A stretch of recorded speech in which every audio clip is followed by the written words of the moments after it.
Полтора десятка разбитых машин. Сегодня утром в течение получаса на 2-километровом участке трассы Владикавказ-Орхонская произошло сразу несколько аварий. По словам очевидцев, причиной происшествий стали погодные условия. Было скользко, опустился сильный туман. В такой обстановке некоторые рискнули превысить скорость. К счастью, никто не погиб. С травмами в больницу доставили женщину. Ее здоровью ничто не угрожает. Полицейские отмечают, аварии небольшие. Машины получили лишь механические повреждения.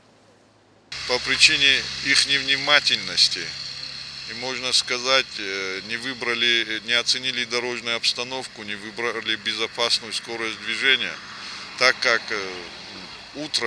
ранним утром на этом участке образовалась гололедица из-за опустившегося тумана. Участники ДТП переложили часть вины на подрядную организацию, которая, по их словам, не сделала работу в срок, не посыпала трассу пескосоляной смесью. В ходе дальнейшего разбирательства выяснилось, что специалисты проверяли дорогу ночью, тогда наледей не было. А утром именно на этом участке разом сошлись сразу несколько факторов: влажная дорога, опустившийся туман, минусовая температура и ветер. В итоге образовался гололед. То, что вы говорите, предотвратить этими методами дорожные организации тоже пользуются, называется упредительная подсыпка автомобильных дорог. Но практика показывает, что коэффициент полезного действия от такой работы не очень высок.